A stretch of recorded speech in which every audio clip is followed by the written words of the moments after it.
Direto de Brasília, com Eliane Cantanhede.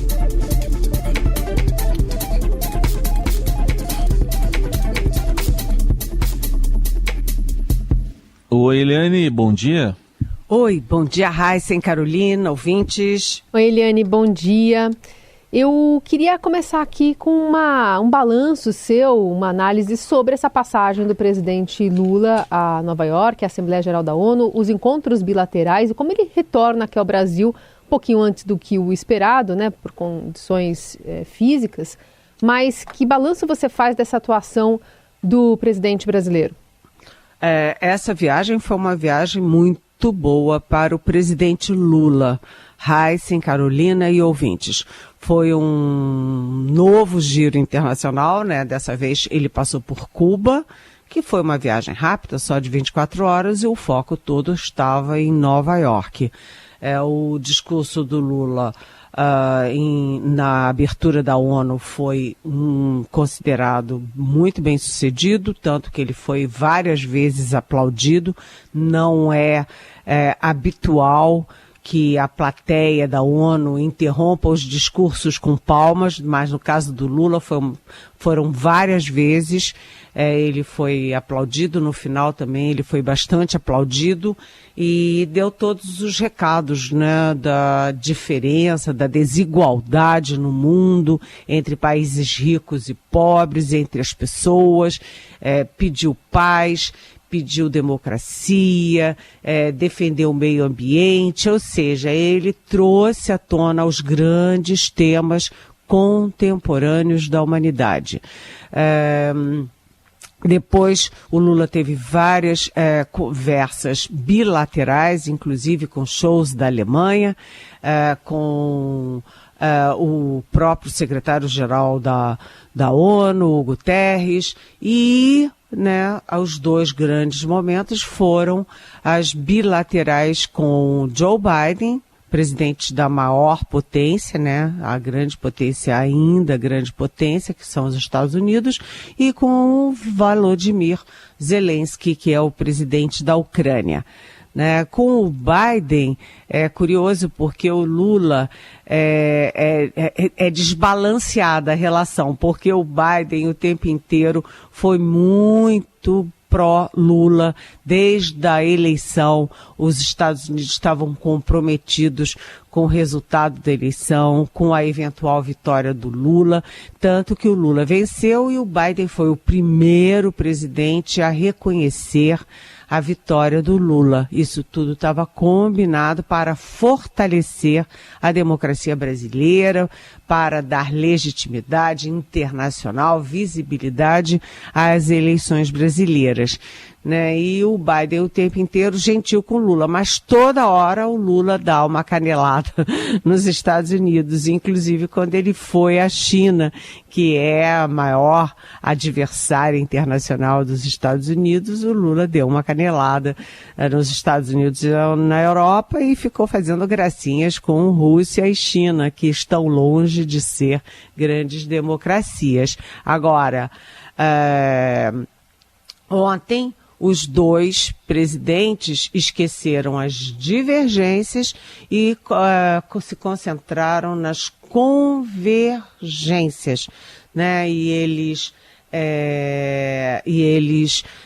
criaram aquela aliança pelo avanço dos direitos trabalhistas, Essa é uma questão muito grave nesse momento no mundo. Por quê? Porque você tem toda a robotização do trabalho, você tem o home office, você tem os trabalhos digitais, tem muita ebulição nessa área. E então, os Estados Unidos e o Brasil lançam juntos esse avanço, e essa aliança pela melhoria das condições de trabalho, inclusive com muita divulgação para os trabalhadores sobre seus próprios direitos. Isso é importante, Importante inclusive internamente. Primeiro porque os trabalhadores dos sindicatos são da base do Lula aqui no Brasil. Segundo, porque nos Estados Unidos é o contrário. Os sindicatos são da base do Donald Trump contra o Biden. Então, tem uma conveniência de política interna, mas tem também uma urgência do ponto de vista internacional. O Lula e o Biden também trocaram informações sobre todos os temas internacionais, paz, democracia, meio ambiente, e a relação dos dois parece estar evoluindo bastante. Inclusive, houve um encontro da Janja Lula da Silva, primeira-dama do Brasil, com a Jill Biden, que é a primeira-dama dos Estados Unidos, e as conversas foram, segundo todos os participantes, as conversas foram amenas, agradáveis, gentis, enfim, evoluiu bem. E teve uma grande novidade na saída do Lula aos Estados Unidos, que foi o primeiro encontro cara a cara entre Lula e o Zelensky da Ucrânia invadida, que tem muitas reservas em relação ao Lula. E o que dá para dizer desse encontro, então, Eliane? Foi gelado? A foto, né? A foto do início do encontro diz muita coisa. O Lula com a cara fechada e o Zelensky de cara fechada. Ali estava um climão ruim, né? Mas foi um encontro com muita gente. A gente viu que houve, eu acho que 4 ou 5 representantes de cada lado, né, com bastante gente, e as informações são de que os dois foram relaxando ao longo do encontro, que demorou muito mais do que o previsto, demorou em torno de 1 hora, atrasou inclusive toda a agenda do Lula, mas que os dois conversaram civilizadamente, ou seja, o Zelensky engoliu ali as críticas que ele tem ao Lula, e o Lula dessa vez não ficou falando besteira, tipo assim, Rússia e Ucrânia têm a mesma responsabilidade numa guerra, né? Então, houve aí a volta da discussão sobre a criação de um grupo para discutir o cessar-fogo, né? Foi uma coisa muito embrionária, valeu mais pelo encontro em si, pela disposição, pela manifestação de boa vontade. Agora, do ponto de vista prático, isso não vai, enfim, esse encontro não influi coisa nenhuma no desenrolar da guerra, assim como as promessas do Biden de apoiar a ampliação do Conselho de Segurança da ONU para incluir, inclusive, o Brasil. Também isso é para inglês ver, para brasileiro ficar felizinho, mas também não deve ter nenhum efeito prático. Mas diplomacia é assim, são passos, são gestos, são palavras, mas nem sempre os efeitos são imediatos, ao contrário, né? Diplomacia tem efeitos construídos e de médio e longo prazo, gente. Seguimos por aqui com a Eliane Cantanhede, respondendo as perguntas dos nossos ouvintes, comentando os assuntos direto de Brasília. Eliane, tem essa pauta da maioria agora, faltando um votinho só para formar a maioria contra o marco temporal lá no Supremo Tribunal Federal. Tem algumas outras pautas, como o aborto, né, para as primeiras semanas de gravidez. São pautas que o Supremo tem emplacado, especialmente nesse finalzinho de mandato da ministra Rosa Weber. E o Congresso está se mostrando o contrário, dizendo que muitas dessas pautas deveriam ser tratadas na Casa Legislativa. Queria te ouvir sobre esse embate entre Judiciário e Legislativo e o que deve acontecer.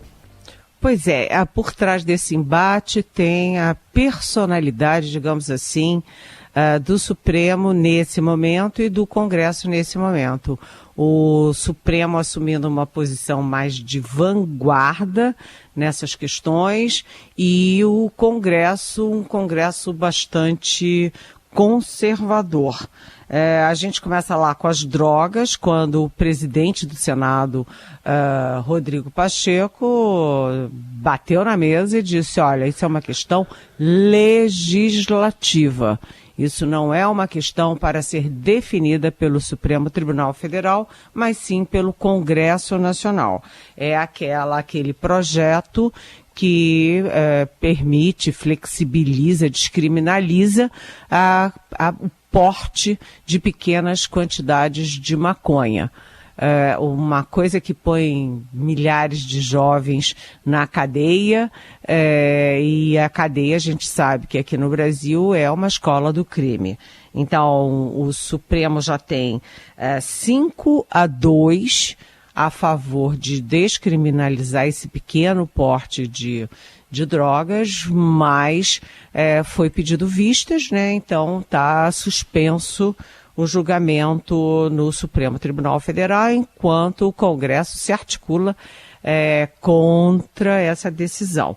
Tem um marco temporal, né? Como você citou, Carolina, e ontem o Supremo já chegou a 5-2 votos, e esses 5 votos são contra o marco temporal, ou seja, acabando com aquela exigência de que as comunidades indígenas comprovassem que estavam nas suas terras em 88, quando foi promulgada a nova Constituição.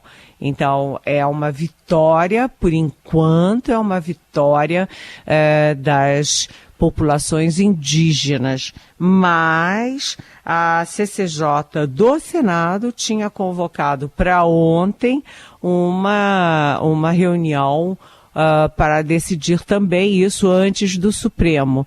E ia ser uma confusão, e a senadora Elisiane Gama, que é relatora, inclusive, da CPMI do golpe, ela pediu vistas também na CCJ do Senado e adiaram essa decisão para a semana que vem. Ou seja, o Supremo continua votando, 5-2, basta um voto, um único voto, assim como nas drogas, basta também apenas um voto para a vitória da maioria. E o Senado está de olho. Agora, as outras duas questões são o aborto, né, um projeto, um pedido, uma ação do PSOL para permitir o aborto em até 2 semanas de gestação. Na verdade, esse projeto é uma descriminalização do aborto até 2 semanas. Por quê? Porque hoje mulheres de todas as faixas de renda fazem aborto. Todo mundo sabe disso, todo mundo está cansado de ter um monte de exemplo de abortos. Só que as mulheres ricas, de classe média alta, fazem abortos em clínicas, com toda a segurança, com toda a asepsia. Mas as pretas, as pobres, as de periferia, as indígenas, fazem situações muito precárias, e o alto grau de complicações e, inclusive, o alto custo para o SUS, né, indicam que é uma realidade e não dá para ficar prendendo mulher pobre que faz aborto. Então, se o aborto é uma realidade, a intenção não é pró-aborto ou contra-aborto, é descriminalizar a mulher que faz o aborto e que, inclusive, como é clandestino, corre risco de vida. E isso foi uma decisão da ministra Rosa Weber, que está saindo do Supremo e, portanto, da presidência logo agora, dia 2 de outubro, e ela, como mulher e relatora desse processo, ela faz questão de votar. Como não dá tempo de fazer o debate em sessões presenciais, a ministra Rosa Weber está convocando sessões, uma votação pelo plenário virtual, que é aquela quando os ministros votam no papel sem precisar fazer argumentação e voto oral. Vamos ver como é que isso fica, porque a bancada da Bíblia lá no Congresso é uma bancada forte que trabalha contra essa descriminalização. E o quarto tema que opõe Congresso e Supremo é o casamento homoafetivo. A Comissão de Previdência e Família da Câmara está articulando para acabar com o casamento homoafetivo. né, o relator, que é um pastor Eurico, do PL, partido do presidente, ex-presidente Jair Bolsonaro, ele tinha 9 projetos.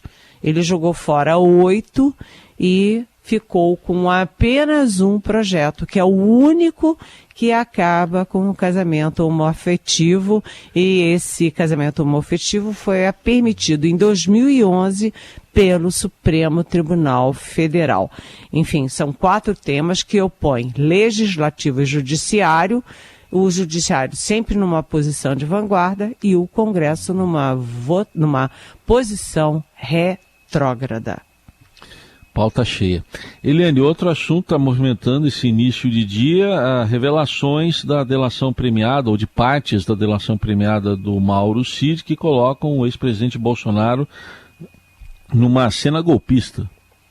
Pois é, né? Hoje, tanto o UOL quanto o Globo publicaram reportagens que são muito contundentes, dizendo que o tenente-coronel da ativa, afastado da função, mas ainda na ativa, Mauro Cid, que foi o ajudante de ordens do Bolsonaro na presidência, na delação premiada para a Polícia Federal, ele relatou, primeiro, que um assessor, o Felipe Martins, que era assessor internal do Bolsonaro, foi ao Bolsonaro com um constitucionalista e com um religioso, né, aparentemente um pastor, né, e nessa reunião o Felipe Martins entregou para o Bolsonaro uma minuta de golpe que previa a suspensão das eleições, a anulação das eleições e dava o direito ao executivo de prender adversários. Golpe de Estado. E o pior é que o Bolsonaro levou essa minuta, teria levado, segundo o Mauro Cid nessa delação, teria levado essa minuta para a cúpula militar. Reuniu os comandantes militares, ministro da Defesa, reuniu todo mundo, mostrou, e o Exército disse, não, nós estamos fora, não temos nada a ver com isso. Mas o então comandante da Marinha, o almirante Almir Garnier, disse que a Marinha estava à disposição do presidente e participaria do golpe. Então isso é uma revelação gravíssima, né, que deixa a Marinha numa posição muito ruim e, novamente, a defesa em posição de defesa, gente. Eliane, uma pergunta aqui da nossa ouvinte Giovana de Santo André.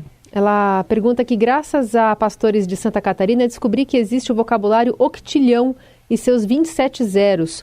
Mas várias reportagens a partir da operação também me informaram que nem toda a riqueza do planeta alcança tal cifra, ou seja, os pseudo-messias prometiam mais grana do que a soma de todos os PIBs do mundo, que não passa da casa dos trilhões. Pois bem, Eliane, minha reflexão é, assim como políticos, pastores fazem promessas inalcançáveis enganando fiéis e eleitores. E agora, com o apoio do governo, a Câmara aprovou uma PEC que amplia a imunidade tributária de igrejas, partidos e sindicatos. Até quando se legislará em prol dos mesmos grupos e fechando os olhos para abusos? Oi, Giovana, muito bem-vinda, bom dia. Primeiro a gente tem que distinguir, né, as igrejas sérias dessas igrejas que proliferam, que são criadas só para roubar pobres. Pobres, infelizes, pessoas que estão desesperadas e pessoas muito ingênuas, né, que acreditam em qualquer fake news, que acreditam em qualquer coisa. Então, era uma quadrilha de pastores, né, liderada por Osório Lopes Júnior, que, aliás, está foragido, né, ele é apontado como líder. Esse grupo tem uns 200 integrantes e convenceu as vítimas a dar o seu dinheirinho, suado dinheirinho, em troca de bênçãos financeiras. Então, a pessoa pegava, jogava ali e a promessa era de que receberia um octilhão. Eu nunca tinha ouvido essa frase também. Nunca tinha ouvido essa expressão, Giovana, nunca, nem sabia o que era isso. Mas as pessoas que são suscetíveis a serem enganadas, né, elas caem em qualquer conto do vigário. Agora é o conto do pastor. Mais de 50 mil pessoas foram prejudicadas e a fraude movimentou 156 milhões de reais. É um grande crime exatamente contra as pessoas mais vulneráveis da nossa sociedade. E você tem razão, Giovana, né? Não tem o menor sentido, como o Bolsonaro tentou fazer, e eu não me lembro se ele fez ou não, de tirar imposto de igrejas na Receita Federal. Né? Não tem o menor sentido de presidente atrás de presidente ficar fazendo gracinha e benesses, conceder benesses a pastores que nem sempre são, enfim, estão de boa fé. E a bancada no Congresso, da bancada da evangélica neopentecostal é muito forte, Giovana, e é bom que você grite, porque a sociedade é que tem que dar um basta nisso. Afinal das contas, é a sociedade que elege os representantes e os representantes são suscetíveis à gritaria da sociedade. Muito bem. Eliane, obrigada por hoje. Amanhã a gente volta a se falar por aqui. Um beijo. Até amanhã. Beijão.